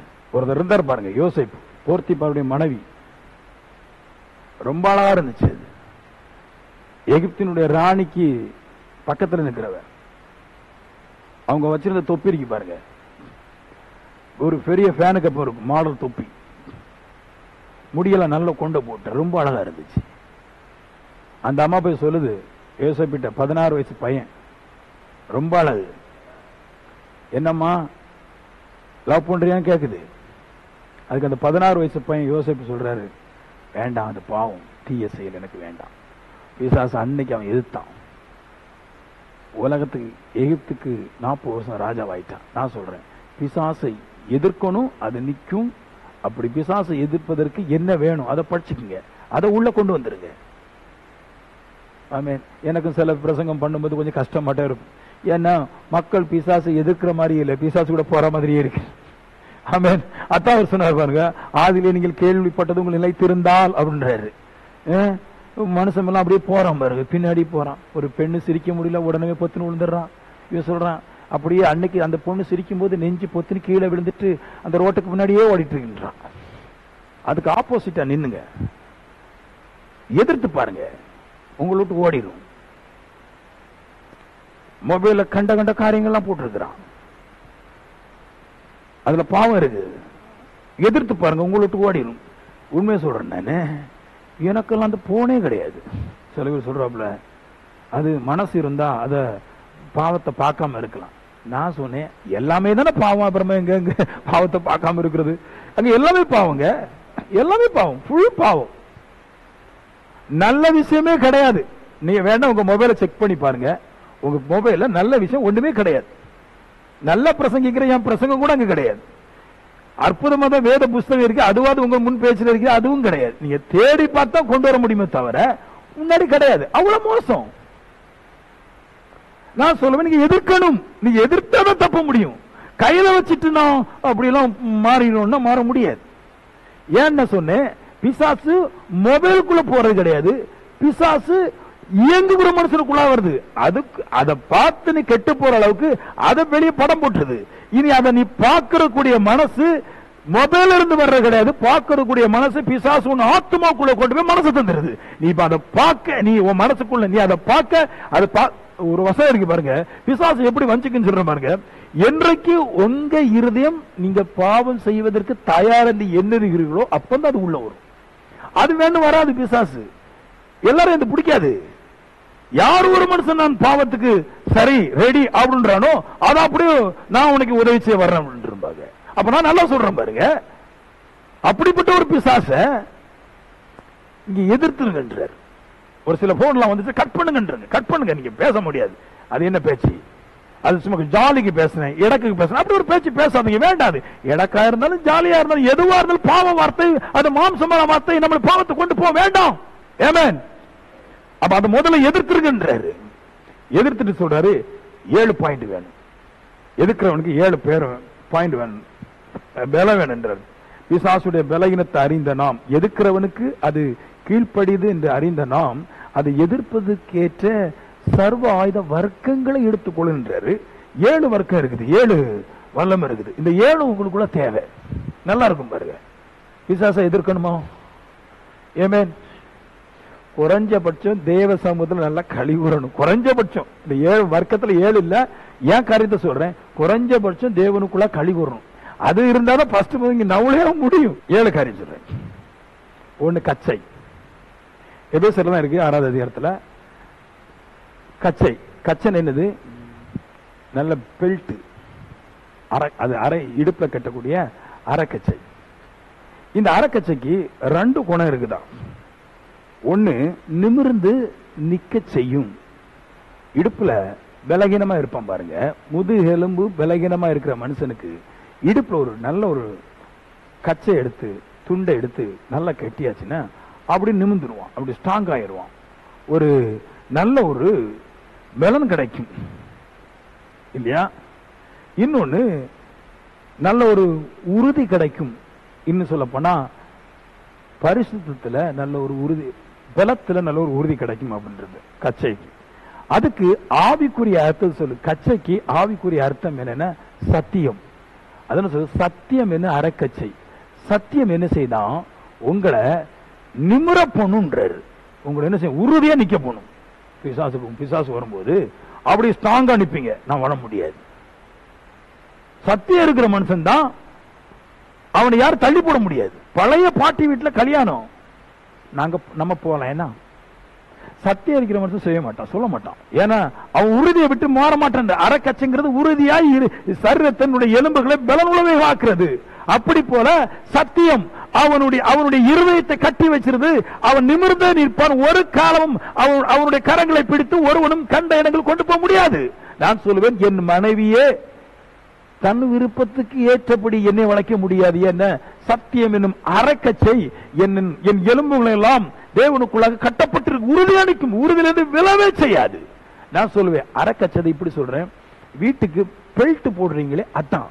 வீட்டுக்கு ஒரு பெல்ட் போட்டு கட்டினா எவ்வளவு புயல் காற்று அடித்தாலும் அந்த வீடு அசையாதது போல ஒரு ஆவிக்குரிய மனுஷன் சத்தியத்தினால் தன்னை கட்டப்பட்டு விட்டால் உலகத்தில் இருக்கிற எந்த பிசாசும் அவனுடைய போக்குக்கு இழுத்து கொண்டு போக முடியாது.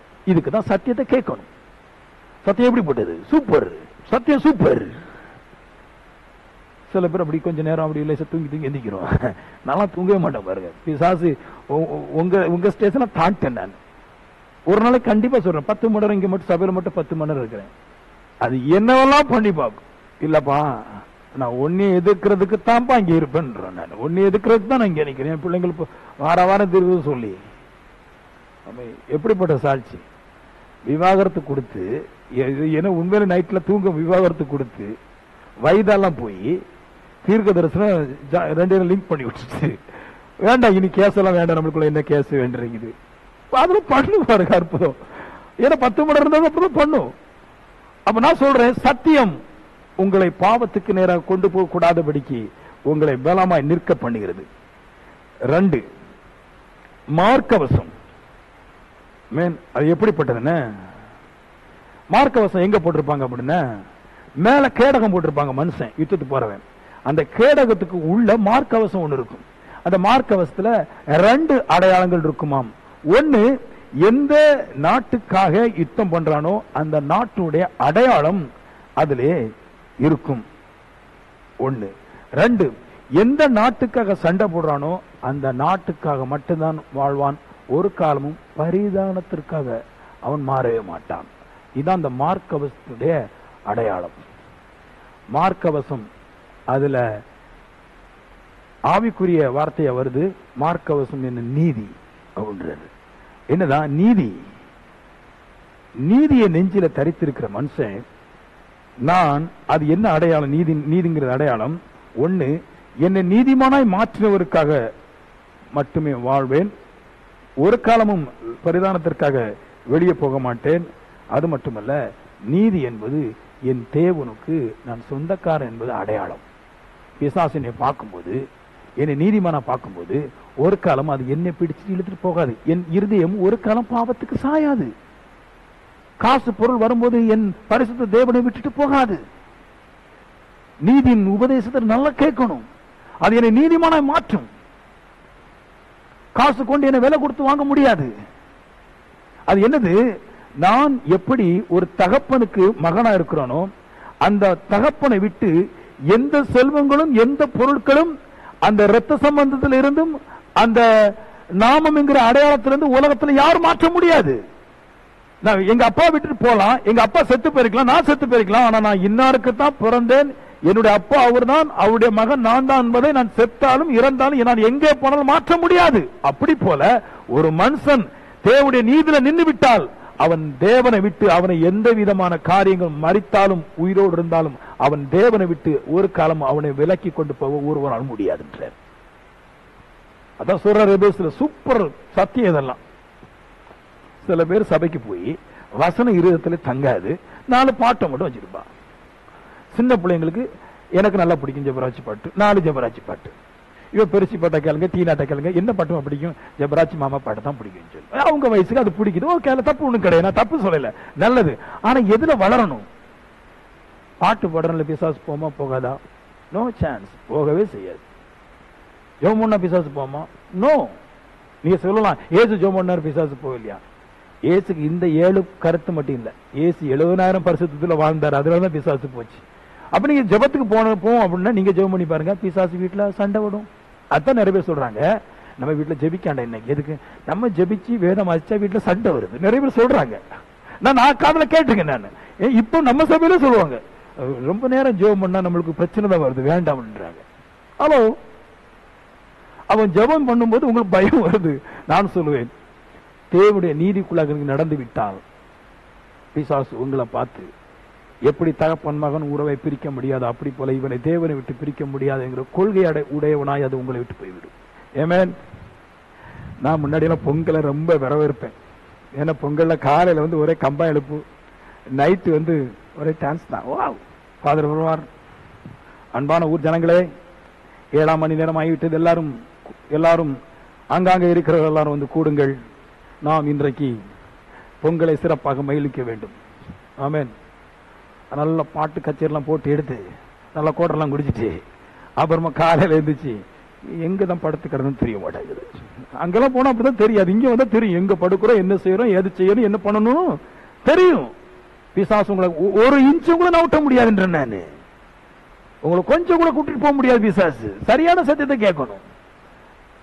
இங்க வந்து அந்த மாதிரி சத்தியம் கேட்கலாம், உங்களை தூக்கிட்டு போக முடியாது. 3வது பாயிண்ட், பாதரட்சை. இது காலில் போடுற செருப்பு, பாதரட்சை. இது வேணும் ஆவிக்குரிய மனுஷனுக்கு.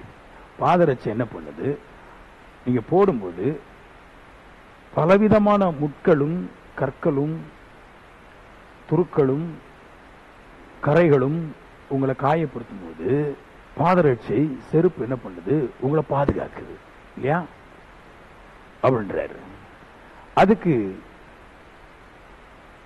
ஆவிக்குரிய அர்த்தம் என்னது, பாதரட்சைக்கு சமாதானம் அப்படின்றாரு. ஹலோ, அற்புதமான சத்தியம். எப்படின்னா, நான் வேத வசனத்துல இருந்து என் காற்றை சமாதானத்துக்கு நேராக திருப்பிட்டோம் வைங்களேன். எத்தனை பேர் என்னை கொலைச்சாலும் என் சமாதான இருதயம் என்னை விட்டு மாறாது. நானே காத்து தட்டி இருப்பேன். கணவனால் குசு குசுன்னு பேசுறாரு பாருங்க. சில வீட்டுல மனைவி மூஞ்ச பார்க்கணும், கோபத்துல நிக்கிறாங்க. நான் சொல்லுவேன், சமாதானம் என்ன பாதரட்சை உங்களுக்குள்ள இருந்துட்டேன் அப்படின்னா, சமாதானத்துல நடந்து பழக்கப்பட்டீங்கன்னா உங்களை உபத்திரப்படுத்தி உங்களை கோபப்படுத்தி உங்களை காயப்படுத்துற அளவுக்கு உலகத்துல யாருமே கிடையாது. நீங்க என்ன சொன்னாலும் பீஸ்ஃபுல்லா இருப்பீங்க. பிசாசு சொல்லுது, சொல்லி தரும் பாருங்க. உன் கணவர் அங்க போகும்போது அப்படி இடக்கணு போட்டு பார்த்தாரு அப்படின்னு சொல்லும், யாரைய வச்சு அப்படி சொல்லும். உள்ள சொல்லும் போது பிசாசு பேசும்போது மனுஷன் வழியாகட்டும் இல்லாட்டி தன்னுடைய இருதயத்துக்குள்ள ஆத்மா கட்டி பேசும்போது இவன் உள்ள நினைப்பான், என்ன வேணாலும் பேசு, என்னை யாரும் குடைய முடியாது, என் சமாதான வாழ்க்கை என்னை விட்டு போகாது. ஆமே, அது தோற்று போற அளவுக்கு வேதாகமும் உங்களை சரியான பகுதியில் நடத்திவிடும். இன்னைக்கு இருக்க நிறைய சண்டை என்னதுன்னா, கணவன் மனைவி சண்டை என்ன, இதுதான். மனைவி அங்க பாக்குது, புருஷன் இங்க பாக்குது. ஆமேன். நான் சொல்லுவேன், வயசான தம்பதியர்கள் பாக்கியவான்கள். அதை பற்றி கவலை புருஷமாளுக்கோ மனைவிக்கே கிடையாது. ஏன்னா இவங்களை பற்றி யாரும் இனி கருத்துல வைக்க மாட்டாங்க. ஆனா ஒரு 45 வயசுல இருக்கிறவங்களுக்கு எல்லாம் 50 வயசுல இருக்கிறவங்களுக்கு எல்லாம் 16 வயசுல இருந்து 50 வயசுல இருக்கிற கொஞ்சம் கவலை இருக்குது. ஏன்னா பிசாசு கூடாது. உங்க புருஷமாரெல்லாம் சொல்லியிருப்பாங்களே, ஒரு பஸ் லேட்டா வரக்கூடாதுங்க. என்ன ஒரு பஸ் லேட்டா வந்திருக்கிறீங்க? எனக்கு ஒரு மனுஷனை தெரியும், அவர் ஆவிக்குரிய மனுஷன் தான். அவங்க சபையில் என்னன்னா எப்பவும் அல்லேலூயா அல்லேலூயா அல்லேலூயா ஜம்பிங் சபை. மனைவி இங்க இருந்து நாகர்கோவில் போறவங்க, இங்க இருந்து நாகர்கோவில் போக முடியாது, இங்க இருந்து கேசவத்துல இருந்து நாகர்கோவில் போறவங்க டிக்கெட் எவ்வளவுன்னா 12 ரூபா, கரெக்டா 24 ரூபா தான் கொடுப்பாரு, அதுக்கு மேல கொடுக்க மாட்டாரு. ஏன்னா 24 ரூபாய்க்கு மேல ஒரு 100 ரூபாய் கொடுத்தா அந்த 100 ரூபாயில திருநெல்வேலி வரைக்கும் போயிட்டு வர முடியுங்கிற பயம் இருக்கு. எங்க குடும்பத்துல நடந்திருக்கு, மனைவி குடும்பத்துல அப்படிலாம். நான் கொஞ்சம் ஃப்ரீயா பேசுறேன். கரெக்டா தான் கொடுப்பாரு. அம்மா வீட்டுக்கு போயிட்டு போறதுக்கு கரெக்டா 22 ரூபா, ட்ரெயின்ல வந்து சேர்றது 22 ரூபா, 44 ரூபா. அவ்வளவு கரெக்டா டிக்கெட்டையும் காட்டணும், காசையும் கொடுக்கணும், நேரமும் தவறக்கூடாது. அங்க இருந்து ஏறும்போது சொல்லணும், இங்க இருந்து போகும்போது சொல்லணும், கரெக்டா சொல்லணும். நான் சொல்றேன், இது என்ன பாதரட்சை இல்ல, சமாதானம் என்னும் பாதரட்சை இல்ல. மனுஷன் பாவம் செய்யறானா, மனைவி பாவம் செய்யறதா இல்லையாங்கிறது பாக்குறது இல்ல என்னுடைய வேலை. பிசாசினை குழப்பும் போது நான் குழம்பாமல் சமாதானத்துல நடக்கக்கூடியதா என்னுடைய வேலை. பிசாசை ஓட பண்றது என்னுடைய வேலையா இருக்கும். எனக்கெல்லாம் சில நேரத்துல வரும், ஏன் பாஸ்டர் எப்ப பார்த்தாலும் திட்டிட்டே இருக்கிறாங்களா புருஷன்மார்க ஐயா அப்படின்னு கேட்பாங்க ஏன்ட. நான் சொன்னேன், அவங்களுக்கும் பிசாசுக்கு ரொம்ப உறவு. அவர் ரொம்ப லவ் பண்றாரு, அவர் பேசுறதெல்லாம் இவர் கேட்கிறாரு. அதனால உங்க வீட்டுல பிரச்சனை, எங்க வீட்டுல பிரச்சனை நிறைய பேசுறேன், உங்க வீட்டுல ஏன் பிரச்சனை இல்ல? நான் கடவுள் சொல்றதெல்லாம் கேட்கிறேன், நான் அதனால பிரச்சனை இல்லை. நான் கடவுள் சொல்றதான் கேட்பேன், நான் மனுஷன் சொல்றதெல்லாம் கேட்க மாட்டேன். நான் பிசாசு ஓடிடும். அது பிசாசு துரத்துறது பாத்தீங்களா, இப்படிலாம் துரத்தவங்க தெரியுமா? வேப்பலை, மஞ்சள், குங்குமம், இதெல்லாம் பிசாசு துரத்துறது இல்லைங்க, பிசாசு உள்ள வர்றது. பிசாசு துரத்துக்கு என்ன செய்யணும்? முதல்ல சொன்ன 3 பலமா பிடிச்சிருங்க. சத்தியம், அதாவது பரிசுத்தம், நீதி, சமாதானம், இது உங்களுக்குள்ள வரட்டும். 4 கேடகம். கேடகம்னா என்னது அப்படின்னா, மனுஷன் வந்து யுத்தத்துக்கு போகும்போது தன்னுடைய மார்க்கவசத்துக்கு மேல போட்டிருப்பான் கேடகம். அதுல தீய கட்டி அம்பு எய்தாலும் ஈட்டி விட்டாலும் அது ஒண்ணு செய்யாது, பட்டு வெளியே போமா. என்ன வந்தாலும் அது எங்க வரும் அப்படின்னு நினைக்கிறீங்க? அந்த ஈட்டி அம்பு இது எங்க வரும்? என் ஆத்துமாவை குத்ததுக்கு தான் வரும் பாருங்க, இருதயத்தை குத்துறதுக்கு. அதுவும் லெப்ட் ஹார்ட்டை குத்ததுக்கு தான் வரும். அங்கதான் இருதயம் இருக்குது, அங்கதான் குத்த வரும். அம்பு அக்கினி ஆஸ்திரங்கள் வரும். அம்பு விட்டா கூட தப்பிடலாம், அம்புல தீய விட்டு விடும்போது தப்ப முடியாது. உள்ள பட்டோன்னு உள்ள கூட எல்லாம் இறஞ்சிடும், அப்படிதான் விடுவாங்களாம் இல்லையா? அப்போ என்ன செய்யுது? கேடகம் வேணுன்றாரு, கட்டிக்கொள்ளன்றாரு. பட்டு தெரித்து போகக்கூடியது கேடகம் அப்படின்றாரு. அதுக்கு ஆவிக்குரிய வியாக்கியானம் என்ன? விசுவாசம். விசுவாசம் என்னும் கேடகம். விசுவாசம் என்னது? என் மேல ஒரு என் மனைவியை குறித்தோ, என்னை குறித்தோ, என் சபையை குறித்தோ, என் பிள்ளைங்களை குறித்தோ பலவிதமான காரியத்தை ஒருவன் என் நெஞ்சிற்கு நேராக ஊற்றும் போது என் விசுவாசம் அவைகளெல்லாம் எனக்குள்ளாக விடாமல் அவைகளெல்லாம் சிதற பண்ண வேண்டும்ன்றாரு. சில வேளை பிசாசு சொல்லும் பாரு, நீ இன்னையோட கெட்டு போயிருவ, எனக்கு இனி பிரச்சனை வந்துடும், நீ இனி நல்லா வரமாட்ட. உங்க குடும்பக்காரெல்லாம் சொல்லுவாங்க பாருங்க, உங்க குடும்பக்காரங்களை நல்லா சொல்றேன் நான், உங்க குடும்பக்காரர் எல்லாம் உங்களை பார்த்து நீங்கள் கெட்டு போயிரு சொன்னால் அது பொறாமையினுடைய வார்த்தை. ஆமென். நீ நல்லா வர மாட்ட, அவங்க அப்படியே கெட்டு போயிருவாங்க. பட்டுதான் போவாங்க. பட்டாளா அப்படின்னு சொல்லுவாங்களே, இது நீங்க பட்டதுனால வரல, பொறாமையினால வருது. ஆமென். நான் சொல்வேன், விசுவாசம் உங்களுக்குள்ளா இருந்தால் இப்படிப்பட்ட அக்னிகள் உங்களுக்கு மேலாக ஏயும் பொழுது, அக்னி ஆஸ்திரங்கள் உங்களுக்கு மேல வரும் பொழுது, விசுவாசம் உங்களுக்குள்ளா இருந்தால், பிசாசு பலவிதமான போராட்டத்தை உங்களுக்குள்ளா இருந்தால், விசுவாசம் உங்களுக்குள்ளா இருந்தால், இந்த விசுவாசமானது எல்லா விதமான தீய அம்புகளை வெளியேற்றும்ன்றாரு. என்னை பத்தி நிறைய பேர் சொல்லுவாங்க, நீங்க கெட்டு போயிருவீங்க. ஒரு அண்ணன் சொல்றாரு, யூ ஆர் த செராக்ஸ். நான் சொன்னேன், யாருக்குன்னு? சாம்பி செராக்ஸ் அப்படின்றாரு. நான் படிச்ச பாஸ்டருடைய செராக்ஸ் மாதிரியே நான் பேசுறேன். இதை இயேசுடைய சீசர்கள் சொன்னாங்க பாரு, நான் நீர் தேவனோடு இயேசு கிறிஸ்துவோட இருந்தீர் நாங்கள் அறிந்திருக்கிறோம். அது உண்மைதான். நம்ம யாரோட பழகுறோமோ அவங்களோட கூட கொஞ்சம் நம்ம ஒட்டிக்குள்ளதான் செய்யும். அப்ப எல்லாம் திட்டுவாங்க, பேசுவாங்க. ஆனா என் விசுவாசம் இருக்குது, யார் என்ன சொன்னாலும் நான் கோபப்பட்டு சண்டைக்கு போக கூடாதபடிக்கு என் விசுவாசம் என்னை காத்துக் கொள்கிறது. இங்க சபையில இத்தனை பேர் இருக்கிறீங்க, என்னைக்கா நான் சண்டைக்கு வரணும் கூடாது. ஏன் கூட எல்லாருமே சண்டைக்கு வருவாங்க போனை போட்டு. சபை விசுவாசி எல்லாருமே சண்டைக்கு வருவாங்க, எல்லாரும் வந்திருக்கிறாங்க. இல்லைன்னா காட்டுவாங்க மூஞ்சில. சில போன் போட மாட்டாங்க. எனக்கு உங்க மேல கோபம் பஸ், நான் போன் பண்ண மாட்டேன். சில பேர் போன் பண்ணுவாங்க, திட்டுவாங்க. 4 திட்டு பாச திட்டுனா நான் சரியாகும் அப்படின்ட்டு. ஆனா என் விசுவாசம் அப்படி இல்ல, நான் விட்டுருவேன் அப்படி.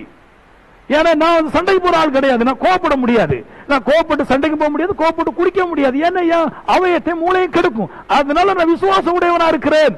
ஆமென், ஆமென் சொல்லுங்களேன். 5 தலைச்சீரா. தலைச்சீரா நான் தமிழ்ல படிக்கும்போது தலைச்சீரான் இருந்துச்சு. எனக்கு கொஞ்சம் இங்கிலீஷ் தெரியாதனால இங்கிலீஷ்ல புரட்டி பார்த்தேன். அது தலைச்சீராக்கு என்னன்னா ஹெல்மெட். தலையில போடுறமே இதுக்கு பேர் தான் தலைச்சீரா, ஹெல்மெட். இது நம்ம ஊர்ல ரோட்ல எழுதி வச்சிருப்பாங்க, தலைக்கவசம் உயிர் கவசம், உயிர் நாடி அப்படிம்பாங்க. இந்த தலைச்சீரா இருக்குது, அது என்னதான் உயிர் கவசம் அப்படின்றாரு இல்லையா, உயிரை பாதுகாத்துக் கொள்ளும்.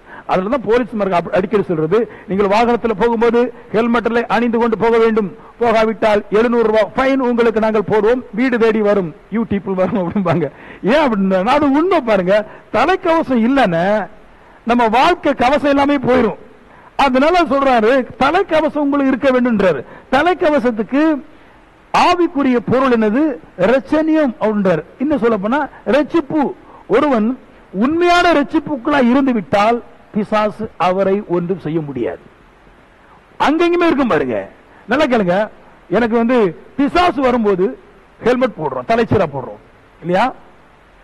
பிரச்சனை வரும்போது தலைச்சீரா போடுறோம், ஹெல்மெட் போடுறோம். போலீஸ் தாண்ட அந்த ஹெல்மெட்டை எடுத்துடுறோம். நான் எப்ப சொல்லுவேன், எப்ப நீங்க ஹெல்மெட்டை எடுக்கிறீங்களோ அப்பதான் ஆக்சிடென்ட் நடக்கும். ஹலோ, ஆமென். நான் சொல்லுவேன், ரட்சணியம் என்னும் தலைச்சீரா, ரட்சிப்பு என்கிற அந்த ஹெல்மெட் உங்களுக்குள்ள எப்பொழுது இருந்தாலும், நான் சொல்வேன், எத்தனை ஆக்சிடென்ட் வந்தாலும் உங்களுடைய மூளை கெட்டு போகாது. தலைச்சிறங்கி ஏன் போடணும்? இது மூளைய அடிபடும் போது வேற மைண்ட் கொடுத்துருது. இப்ப சொல்றது தலைக்கு தலைச்சிரா ஏன் போடணும்? உங்களுடைய மனசு ரட்சிப்புகளா உறுதியா இருந்தால் பலவிதமான அந்நிய போதனைகளும் வேறுபாடான போதனைகளும் பாவ போதனைகளும் ரட்சிக்கப்படாத தேவங்களும் உங்களுக்குள்ள உங்களை மனசை மாற்ற முடியாது கூடாதபடி செய்கிறது. எனது ரட்சிப்பு, ரட்சிப்பின் உறுதி அந்நிய போதனைகளை கேட்க கூடாதபடிக்கு தேவனுக்குள்ள ஸ்ட்ராங்கா நிக்க வச்சிருது. பிசாசு எப்படி வருது பாருங்க, அந்நிய போதனை கொண்டு வருது. ரட்சிக்கப்பட்ட மனுஷனுக்கும் ரட்சிக்கப்படாத மனுஷனுக்கும் கண்டதெல்லாம் கொண்டு வந்து பேசும் பாருங்க. இதை கேட்டா நல்லா இருக்கும், அது அப்படி இருக்கும், இது இப்படி பேசும்போது நம்ப கூட ரட்சிக்கப்பட்ட மனுஷன் நம்ப மாட்டான்.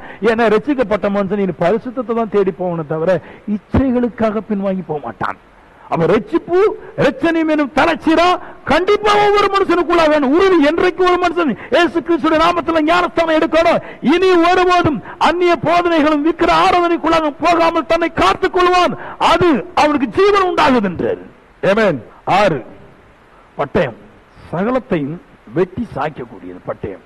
எங்க வீட்டுல எல்லாம் 6 வகையான கத்தி இருக்குது. எவ்வளவு பெரிய இறைச்சி வந்தாலும் வெட்டி எடுத்துருவோம் நாங்க.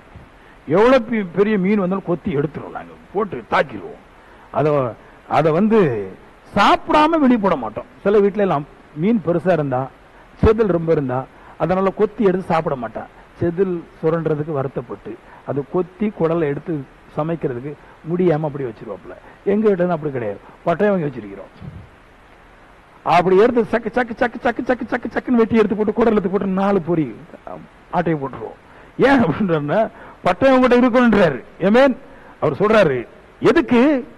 சகலவிதமான நன்மைகளை நீங்கள் ருசி பார்ப்பதற்கானது பட்டயம். எதுவுமே உங்களால கூடாதுன்னு சொல்லிட்டு போக கூடாது. என்னால எனக்கு 100 பவுன் என்னால சம்பாதிக்க முடியுமா அப்படின்னா சம்பாதிக்கணும். பட்டயம் அப்படிப்பட்ட ஆற்றல் உடையதுன்றது. எதுவுமே எனக்கு சாத்தியம் என்பதை குறிக்கிறது பட்டயம் அப்படின்றாரு. பட்டயத்துக்கு ஆவிக்குரிய வியாக்கியானம் என்னது? தேவவசனம். தேவவசனம் தான் பட்டயம். இது என்னத்தை கொண்டு வருதுன்னா, உலகத்துல மனுஷனுக்கு தேவையானது எல்லாவற்றையும் தன்னிடத்தில் கொண்டு வந்து சேர்க்கிறது. பிசாசு ஏன் வறுமையை தருது? ஏன்னா உனக்கு நன்மை இல்லைன்னு நான் சொல்லுவேன். முதல்ல நீ சொல்லக்கூடியது பொய், 2வது களவு, 3வது வேசத்தனம், 4வது கொலை. இந்த 4ம் கண்டிப்பா காசுக்கு வேண்ட நடக்கின்றாரு. இப்ப சொல்றாரு, வேத வசனத்தை பிசாசும் இருதயத்திலிருந்து எடுத்து போடக்கூடாதபடிக்கு நித்தமும் வேத வசனத்தை திருப்பி திருப்பி உன் ஆத்மாவை கொண்டு போ. காதோட விட்டுறாதீங்க. திருப்பி திருப்பி கேளுங்க, திருப்பி திருப்பி கேளுங்க, திருப்பி திருப்பி கேளுங்க. நீங்க எப்படி பண்றீங்க தெரியாது.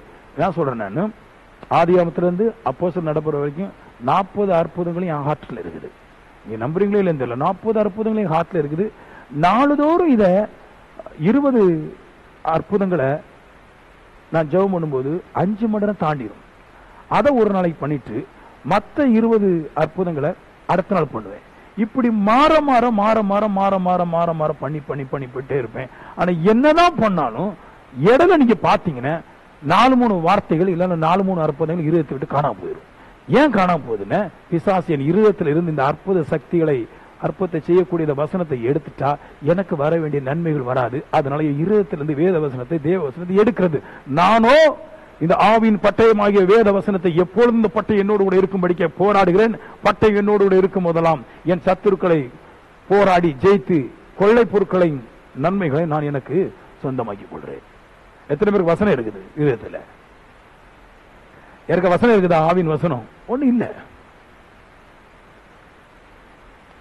அது இந்த சபையில வசனம் இல்லாம இருக்கிறது நல்லதல்ல. இங்க அதை பத்தி பேசுறோம்.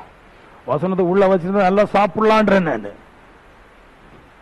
அவர் வார்த்தையை அனுப்பி குணமாக்குறாரு, வார்த்தையை அனுப்பி நன்மை செய்கிறார், வார்த்தையை அனுப்பி விளைய செய்கிறார், வார்த்தையை அனுப்பி மாறியும் உறைந்த மழையும் வானத்திலிருந்து இறங்கி பூமியை நினைத்து விதைக்கிறவனுக்கு விதையும் புசிக்கிறவனுக்கு ஆகாரத்தை கொடுக்கிறது எப்படியோ அப்படியோ என் வார்த்தை வானத்திலிருந்து இறங்கி விதைக்கிறவனுக்கு விதையும் புசிக்கிறவனுக்கு ஆகாரத்தையும் கொடுக்கிறது என்றார். வசனம் என்ன செய்தான்? அவனுக்கு வேண்டிய ஆகாரத்தை கொடுக்கும்படிக்காய் செய்கிறது என்றார். ஆவியின் பட்டயம் வேத வசனம் என்னென்ன வேணும்னாலும் எடுத்துக்கொள்ளலாம். பிசாசுடைய பெரிய தந்திரம். அவருடைய ஹார்ட் முழுக்க, மனுஷனுடைய ஹார்ட்ல வசனம் சேர்ந்துடக்கூடாது. வசனம் இருந்துட்டு பொழைச்சிருவான், வசனம் சேராது. வசனமே இல்லை. வீட்டுல பைபிள் படிங்கம்மான்னு சின்ன பிள்ளை சொல்றோம். உங்ககிட்ட நான் சின்ன பிள்ளை மாதிரி சொல்றேன், வீட்டுல பைபிள் படிக்கிறது மட்டும் இல்ல, அந்த பைபிள் இருக்கிற வசனத்துக்கு இருத்துல வைங்க, அதை ஜபிக்கும் போது அறிக்கை எடுக்க சொல்றேன். கேட்க மாட்டேன்றாங்க. நான் செய்யறேன். நான் உங்ககிட்டயே சொல்றேன், ஒரு மனுஷனை நானாட்டு கூப்பிட போக மாட்டேன். எனக்கு தெரியும், எனக்குள்ள இருக்கிற வார்த்தை அநேக பேர் கொண்டு வந்து சேர்க்கும். உடனே சொல்ல, உடனே பெருசாக முடியும். ஒரு ஊழியம் செஞ்சுட்டு டபக்குன்னு போறதுக்கு பிளைட்டா டக்குன்னு முடிச்சுட்டு வர கிடையாது. இன்னும் 40 வருஷம் இருக்குது. இந்த 40 வருஷத்துல ஒரு ராஜ்யத்தை சுத்தி தான் கட்டுவோம். நம்ம என்னாலே பல தேசங்களில் பல நாடுகளில் ஊழியம் ஸ்தாபிக்கப்படும். அநேக ஜனங்கள் கூட்டம் கூடி வருவார்கள். பல அற்புதங்களை என்னால செய்ய முடியும். எதனால சொல்றேன்? என்ன இயக்குது? என்ன? வேத வசனத்தை அடிக்கடி இருதயத்துக்குள்ள போட்டு போட்டு போட்டு போட்டு போட்டு போட்டு பாதுகாப்பேன். நான் செக் பண்ணுவேன். சில நேரத்தில் வண்டி ஓட்டும் போது இந்த வசனம், இந்த அற்புதத்தை படிச்சோமே, இந்த அற்புதத்துடைய வார்த்தைகள் நம்முடைய இருதயத்தில் இருக்க பைக்கு ஓட்டும் போது நான் தியானிப்பேன். அதாவது வேற செய்து. ஹலோ, அப்புறம் மிகுந்த மன உறுதி. இது என்னது அப்படின்றாரு? மன உறுதி இருந்தாதான் நீங்க தப்பு செய்ய முடியாது, நீங்க விழுந்து போக முடியாது, பாவத்துல விழ முடியாது, கஷ்டத்துல விழ முடியாது. நான்லாம் முன்னாடிலாம் என்ன பண்ணுவோம்னா, நல்லா பாடுவேன், ஆராதிப்பேன், சபைக்கு போவேன். சின்ன பிரச்சனை வரும் பாருங்க, பைசா பிரச்சனை. பாயை விரிச்சு மெத்தை எடுத்து போட்டுட்டு தலானி எடுத்து போட்டு படுத்துருவேன். நான் ஏன்னா காசு இல்லையே. காசு இல்லைன்னு சொன்னா மன உறுதி போயிரும். காசுக்கு மட்டும் அது வேலை செய்யும் பாருங்க. சின்ன பிள்ளைங்களுக்கு லவ் ஹிப் அப்படி இல்லைன்னா உடனே உறுதி போயிடும். ஐயோ, லவ் பண்ணவர் போயிட்டாரு, இனி வாழ்க்கையில ஒன்னே இல்லைன்னு. அது பிசாசுடைய பெரிய தந்திரம். எல்லாருக்குமே ஒன்னே ஒண்ணு இல்லைன்னா மன உறுதி போயிரும். காசு இல்லைன்னா படுத்துடுறோம். சில பேருக்கு டாக்டர் ஊசி போட்டாலும் எந்திக்க மாட்டாப்ப, அந்த மாதிரி இருக்கும். சில பேர் சொல்ல மூளையை குழம்பிட்டு பாப்புல. சில பேர் சொல்றாங்க பைத்தியம் மாதிரி ஆயிடுச்சு. நானு அந்த காசு படாத பாடுபடுத்துன்றாரு, மனக்கவலை தருன்றாரு. இப்ப சொல்றாரு, இப்படி மனக்கவலை தரக்கூடியதுல மிகுந்த மன உறுதியா இருக்கக்கூடியது என்னது? ஆவியில ஜெபம், ஆவியின் ஜெபம். 7வது பாயிண்ட். எப்படி ஜெபம் பண்றாரு? எனக்கு அது உண்டு, உங்களுக்கு இல்லைன்னு தெரியல. நான் சனிக்கிழமை பகல் நைட்டு ஆராதனை ஜெபத்தில் இருக்கிறேங்களா. நான் எது வரைக்கும் ஜெபம் பண்ணுவேன் நீங்க நினைக்கிறீங்கன்னா, டைம் கிடையாது. என் ஆவில நாளைக்கு என்னால அற்புதம் செய்ய முடியும், நல்லா பிரசங்கம் பண்ண முடியும், நல்லா பாட முடியும் அப்படின்ற அந்த அசையாத உறுதி என் மனசுக்கு வர்ற வரைக்கும் நான் ஜெபம் பண்ணுவேன். அது என்ன செய்யுது? மிகுந்த மன உறுதி, மிகுந்த மனசுல நம்பிக்கை வருகிற வரைக்கும் நான் தேவ சமூகத்தில் ஆவில ஜெபம் பண்ணுவேன். இது அற்புத விதமான ஒரு சக்தி பாருங்க. வாலிய பிள்ளைங்கள் சொல்றேன், நீங்க எதுலையாவது விழுந்து கிடக்கும் போது, கஷ்டமா இருக்கலாம், பாவ காரியங்களா இருக்கலாம், எதுலையும் விழுந்து கிடக்கும் போது நீங்க எப்படி இனி பாவத்துல விழமாட்டீங்கிற ஒரு எண்ணத்தை கொண்டு வர்றது, ஆவில ஜெபம் பண்ணி அந்த எண்ணம் போகிற வரைக்கும் ஜெபிக்கணும். வாலிய பிள்ளைங்களுக்கு நிறைய பேர் மெசேஜ் எல்லாம் வந்துட்டு முன்னாடி எல்லாம் ஒரு லெட்டர் கொடுக்கறதுக்கு அப்படியே மாமா மாமா அந்த லெட்டரை கொண்டு போகும்போது கொடுத்துட்டு போயிரு மாமா, அங்க கொடுத்துரு, யார்கிட்ட கொடுக்கணும் கொடுக்க மாட்டேன் நான். அவருக்கு ஒரு குவார்டருக்கு பைசா கொடுத்தா கூட கொடுப்பாரு. இப்ப அப்படி இல்ல. இப்ப என்ன ஆகி போச்சு பாருங்களேன். இப்ப யாரா தெரியுங்களேன், அந்த காலேஜினுடைய லெக்சருக்கே அடிச்சிடலாம். லெக்சர் அந்த பொண்ணுடைய நம்பர் கொண்டாருங்க, லெக்சருக்கு ஒரு 500 ரூபாய் பாக்கெட் மணி வாங்கி வச்சிடறாப்ல, நம்பர் வந்துருது. அந்த மெசேஜ் அனுப்பின உடனே மிகுந்த சந்தோஷம். அப்பா போய் சேர்ந்துட்டு போக வேண்டிய இடத்துக்கு போயாச்சு. லெக்சரும் கையில வந்தாச்சு. லெக்சர்ட்ட எல்லா நம்பரையும் வாங்கிடலாம். லெக்சருக்கு 500 ரூபாய் ஆசைப்பட்டு அந்த லஞ்சத்துக்கு விழுந்துட்டாங்க. இவங்களுக்கு மெசேஜும் போயாச்சு. வந்துட்டு மொபைல் அன்னைக்கு பார்த்து பிள்ளைக்கு தெரியாது, வீட்டுல வச்சுட்டு போயிட்டு அம்மா பார்த்துட்டு மொபைல் எடுத்துட்டு என்ன நம்பர் வந்து இருக்குது புதுசாட்டு, ஹாயாமே ஹாய் மட்டும் தான் போட்டிருக்காப்ல. அம்மாவுக்கு ஹைங்கனி ஏட்டு பிபி ஒன்னு சொல்லல. வா மாமா வா, சத்தியா இல்லம்மா இன்னும் சாப்பிடலாம்.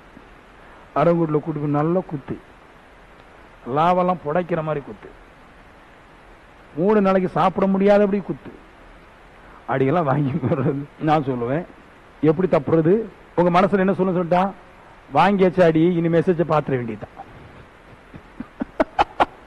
விசுவாச பத்தி எனக்கு தெரியும். அடிதான் வாங்கியாச்சு, அம்மா தான் குத்து குத்துன்னு குத்தியாச்சு, இது என்னன்னு பாத்துருவோம். எது செய்யக்கூடாது சொல்றோமோ அதுதான் பிசாசு செய்ய பண்ணும். அத சொல்றாருல, நான் பாவம் செய்யக்கூடாதுன்னு விரும்புகிறேன், ஆனா செய்வதோ பாவம். அம்மா குத்து குத்துன்னு குத்துன பின்னாடி அந்த மெசேஜ் நீ யார் பண்ணன்னு பார்க்கணும், யாரு கேட்கணும், நீ என்னன்னு பார்க்கணும். அது சண்டை போடுறதுக்கு இல்ல, ஆள லேசம் நல்லதா கெட்டதா, கரிஞ்சு போயிருக்குதா வெள்ளையா இருக்குதான்னு பாக்குறதுக்கு தான். நான் சொல்றேன், உண்மையான ஸ்திரீ புருஷன் அவைகளிலிருந்து விலக வேண்டும் என்றால் அவன் ஆவில ஜெபம் பண்ணி மிகுந்த மன உறுதியை பெற்றுக் கொள்கிறான். எப்படிப்பட்ட மெசேஜ் வந்தாலும் சரிதான், நீ பார்க்க மாட்டேங்கிற மன உறுதி அவனுக்குள்ள இருதயத்துல வர்ற வரைக்கும் ஜெபம் பண்றான். மன உறுதி உள்ளுக்குள்ளாக ஜெபம் பண்ணி ஆவில ஜெபம் பண்ணி மன உறுதியை பெற்ற பின்னாடி அவள் வெளியே போகும்போது அவளுடைய நடைகளும் அவருடைய பார்வைகளும் தேவனை நோக்கி இருக்கும். ஆவில ஜெபம் பண்ணி மன உறுதி வராமல் மனசுல அங்கங்க அலைபாகிற மனுஷன் ரோட்ல நடக்கும்போது பார்வைகள் வேறுபடும் சொல்றாரு. பிசாசு இந்த மாதிரி எல்லாம் கொண்டு வரும்போது சொல்ற, இந்த 7 தன்மை உடைய மனுஷன் பிசாசை எதிர்க்க முடியும்.